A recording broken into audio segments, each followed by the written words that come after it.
Kematian seorang diplomat muda Kementerian Luar Negeri Arya Daru Pangayunan, 39 tahun, masih menyisakan tanda tanya. Kepingan peristiwa sebelum Arya Daru ditemukan meninggal dunia dalam kondisi kepala terlilit lakban pada 8 Juli lalu di kamar kosnya di kawasan Menteng, Jakarta Pusat, kini bermunculan. Pihak kepolisian terus berupaya mengungkap sejumlah fakta dan temuan baru terkait perkembangan penyelidikan kasus tersebut. Meskipun misteri telepon genggam milik korban yang hilang hingga kini masih belum terpecahkan, namun polisi telah mengamankan rekaman kamera pengawas dari 20 titik termasuk 3 tempat krusial, yaitu tempat kos, pusat perbelanjaan, dan tempat kerja. Kemarin pihak kepolisian telah melakukan gelar perkara di Gedung Rektorat Reserse Kriminal Umum. Gelar perkara yang dilangsungkan secara tertutup tersebut menghadirkan sejumlah saksi ahli psikologi forensik, ahli cyber, ahli bedah, dan ahli toksikologi. Penyidik juga telah memeriksa 15 orang saksi yang berasal dari lingkungan kos, tempat kerja, keluarga korban, serta orang-orang yang terakhir berkomunikasi dengannya. Lantas, akankah hasil gelar perkara membuka tabir teka-teki penyebab kematian Arya Daru Pangayunan? Adakah tersangka yang akan ditetapkan pada kasus ini? Tim TV One mengabarkan.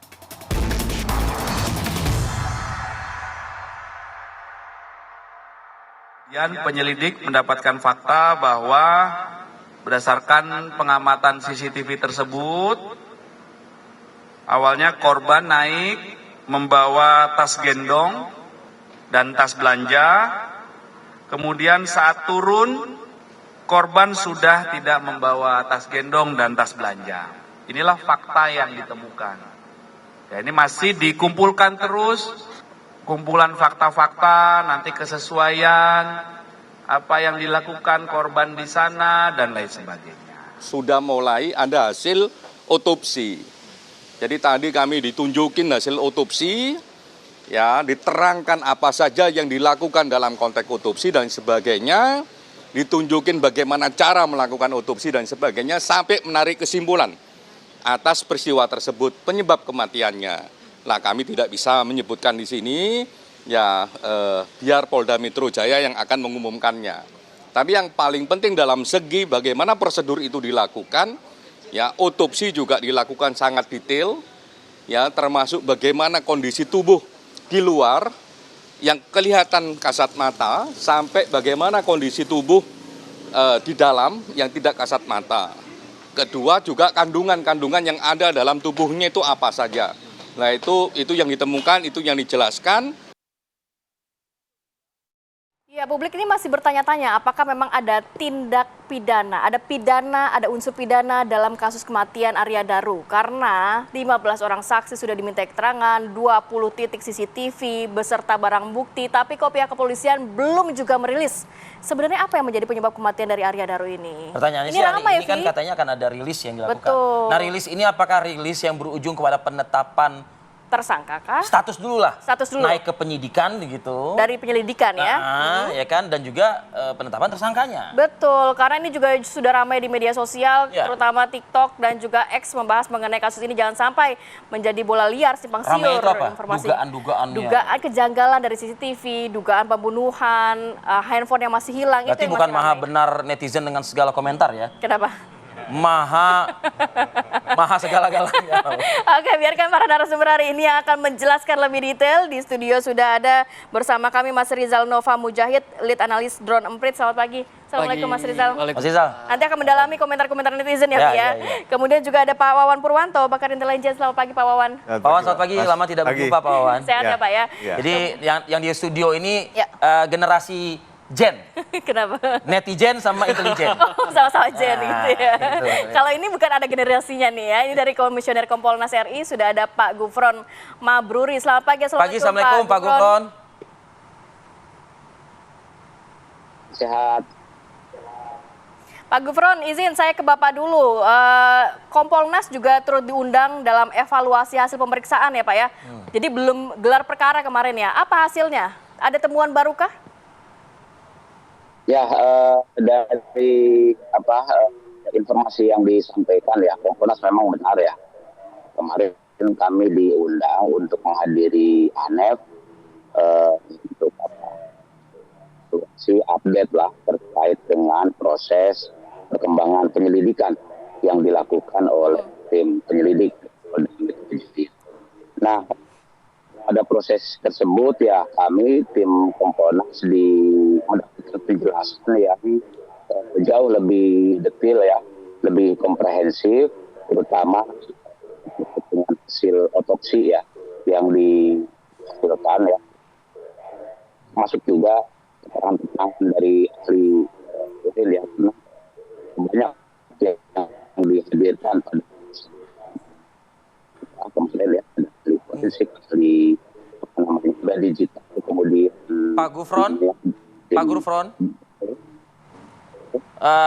mohon maaf Pak, audio Bapak kami kurang jelas ya, sambungan komunikasi kita dengan Bapak. Mungkin izinkan teman-teman kami untuk memperbaiki terlebih dahulu ya Pak ya. Nanti kita ke Pak Gufron Mabruri lagi ya, Komisioner Kompolnas. Saya ingin ke Mas Rijal dulu deh. Mas Rijal.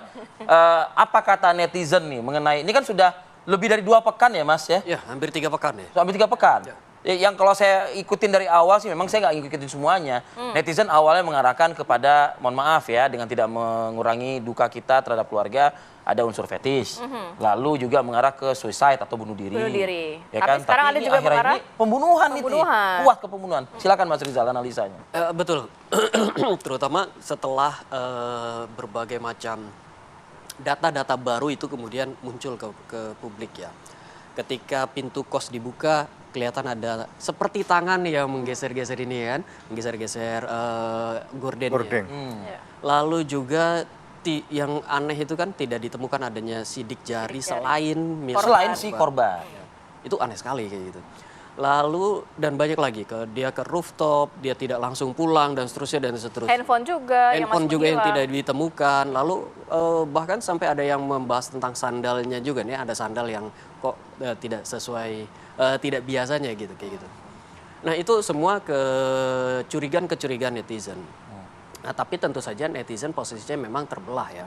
Tidak sepenuhnya curiga kalau ini ada mengarah pada pembunuhan. Tapi juga ada yang bilang, ya kalau tidak ditemukan data-data, tidak ditemukan lain, ya harus diakui itu sepertinya mengarah kepada bunuh diri. Apapun motifnya itu adalah bunuh diri. Gitu. Apakah netizen juga di media sosial terbaca benar-benar ingin pihak kepolisian ini mengusut tuntas, dalam arti memberikan informasi transparan kepada publik bahwa motifnya kenapa sih?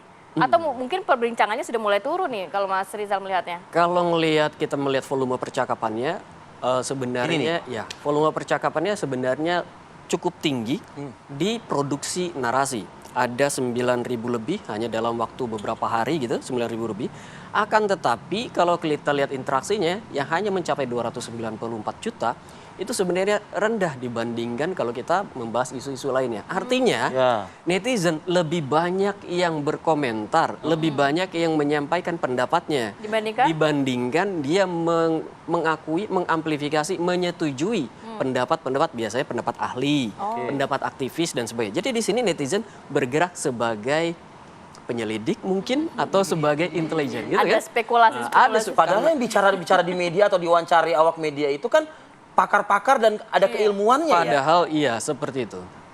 Tetapi kalau kita lihat nanti media memang menjadi rujukan juga. Akan tetapi bukan rujukan yang disetujui, tetapi sebagai bahan terusan, bahan tambahan untuk mereka membahas ini. Kalau di TikTok sama di Twitter X ya, tadi yang besar di situ tonnya beda nggak? Ini grafisnya Ti. Iya ini kalau kita lihat makin tinggi itu menjelang setelah kemarin ya, setelah Polda ada expose gitu dan hari ini expose yang rooftop itu kayak lebih melejit lagi tuh kayak.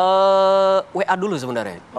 WA. Jadi kalau dilihat itu ya kayaknya polisi memang mencicil apa saja yang dikeluarkan gitu ya. Enggak ya di-spill dikit-dikit gitu semuanya gitu ya. Nah, WA yang terakhir, lalu ada rooftop, lalu mundur lagi terus-terus. Itu yang membuat percakapan ini terjaga kondisinya di media sosial. Dan kemarin ketika expose itu ya itu yang menjadi paling tinggi. Nah,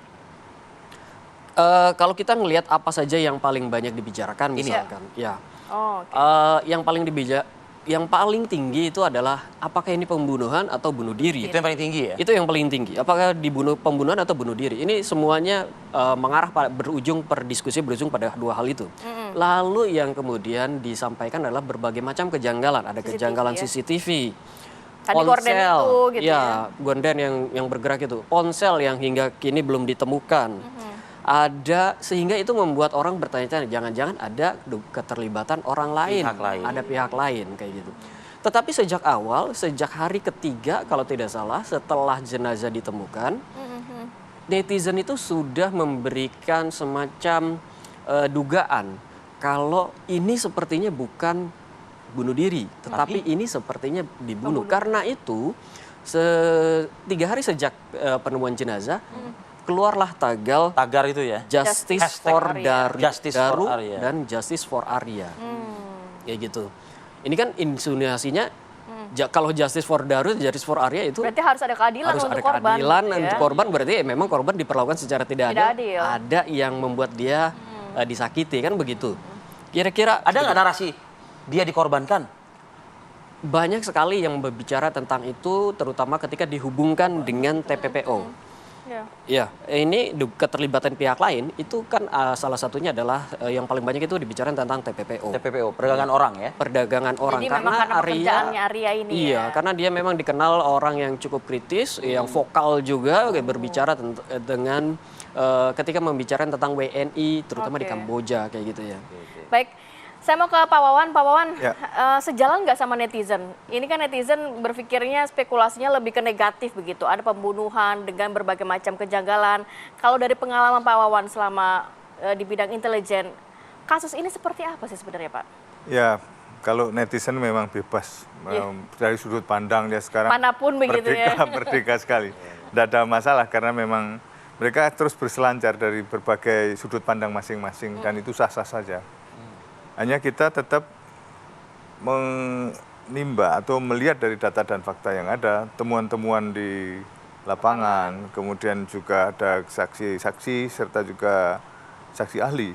Dari situ nanti yang tentu akan dirangkai. Kalau kita tidak ada bukti dan saksi atau fakta-fakta, maka tidak bisa secara hukum dijadikan satu pegangan. Nanti jatuhnya menjadi asumsi. Kalau terkait dengan penugasan, memang penugasannya beliau di banyak negara ya. Menyangkut juga masalah-masalah yang rahasia. Agak menantang, sensitif. Ya, sensitif, masalah HAM, kemudian juga masalah trafficking, kemudian dia jadi saksi-saksi di dalam berbagai kasus yang internasional. Tentu ini akan berhadapan juga dengan organized crime yang tentu saja itu ada pihak-pihak yang tentu merasa terganggu ataupun tapi semuanya perlu pembuktian. Kemudian kepada siapa yang bersangkutan ketemu terakhir di rooftop kan dia membawa sesuatu, baliknya tidak membawa, diserahkan ke siapa, dan ini kan pasti ada apa namanya hubungan-hubungan. Sampai ponsel hilang itu kan berarti tidak hilang sendiri. Iya. Ada tadi buang atau ditaruh kemana atau dikasih siapa gitu ya. Ini kan sampai sekarang belum ditemukan. Hilang tanpa sebab kan tidak mungkin. Pasti ada upaya untuk memang menghilangkan atau memang tidak ingin itu mencuat. Demikian juga isi-isi dari laptop yang bisa melekat. Kemudian dia balik dan tidak membawa apa-apa. Kemudian pertemuan dengan 2 orang asing sebelumnya, ini kan perlu dijejak juga. Pertemuan dengan orang asing sebelumnya itu? Ada di situ. Di kantor atau di luar kantor? Di luar. Nah, ini kan perlu diselidiki juga.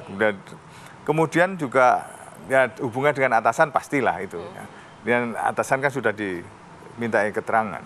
Kemudian juga ada dengan penjaga kos.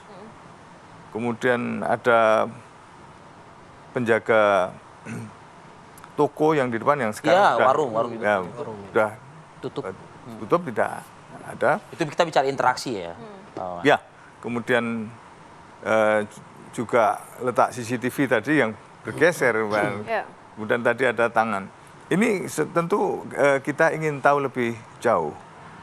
Kemudian kalau melihat covert action, jadi ada aksi-aksi yang misalnya ini melibatkan pihak ketiga karena CCTV-nya itu tidak mengarah ke situ. Statis ya. Pada saat dia bergerak ke sana, ini kan ke sana. Kita nggak tahu, ini kan posisi dalam posisi terbuka. Pintu. Mungkin ada siapa atau ada apa begitu yang tidak tercover oleh kamera CCTV tersebut. Iya. Kemudian yang membawa akses ke pintu juga tidak hanya dia kan. Nah, ini karena perubahan ini tadi yang menyorot ke sana kemudian menyorot ke sini, ini kan berarti ada yang menggeser. Nah, pergeseran ini kan kita kabarnya pergeseran CCTV itu permintaan dari istri korban untuk melihat bagaimana kondisi korban saat itu yang tidak bisa dihubungi, Pak Wawan. Ya, ini semua kan tentu perlu diselidiki. Sebab ada CCTV yang 360 derajat kan ada. Ya, sehingga semua bisa tercover tanpa harus geser-geser seperti itu. Tapi intinya kita ingin melihat di daerah blank spot itu what happened pada saat itu. Apa itu? Kita nggak tahu gitu. Kemudian pada saat penjaga jalan ke sana misalnya, dia hanya melihat dia mau tidak mengetuk memanggil, dia langsung mundar-mandir. Terus pegang handphone. Agak janggal berarti di situ juga ya Pak ya. Kita tidak menuduh apa-apa, enggak. Ini semua nanti polisi yang akan menentukan. Hanya seperti itu yang perlu kita teliti dan kita sadari bahwa tugas yang berat, tugas diplomasi sebagai seseorang yang memegang rahasia, menjadi saksi, tentu ini juga tidak main-main. Apalagi dia juga di negara-negara Amerika Latin, ya banyak yang disoroti, kemudian juga pernah protes atas perlakuan kepada warga negara Indonesia yang ditahan di sana, dia juga melakukan protes keras. Kemudian juga ada ya hubungan dengan Interpol. Ya, memang kegiatannya kan tidak bisa lepas dari sesuatu yang berkait dengan persoalan-persoalan yang dihadapinya sehari-hari. Ya. Jadi Pak Wawan mau mengatakan profesi atau pekerjaan tanggung jawab yang diemban ini yang sangat menantang inilah menjadi titik. Ini menjadi satu perhatian kita. Sebab mau tidak mau nanti tentu akan ditelisik keberadaan kebiasaan komunikasi selama ini karena hilang atau dihilangkan. Tentu kan kita bertanya-tanya, ada apa? Kalau memang tidak ada apa-apa, kenapa hilang? Kenapa harus hilang? Begitu. Jadi ini mungkin sudah ditampung oleh Pak Gufron Mabruri ya di Kompolnas. Kita coba dalami ya Pak, berdasarkan dari apa kata netizen, juga pakar intelijen ya. Usai jeda, Pak Gufron, kami akan kembali saat lagi.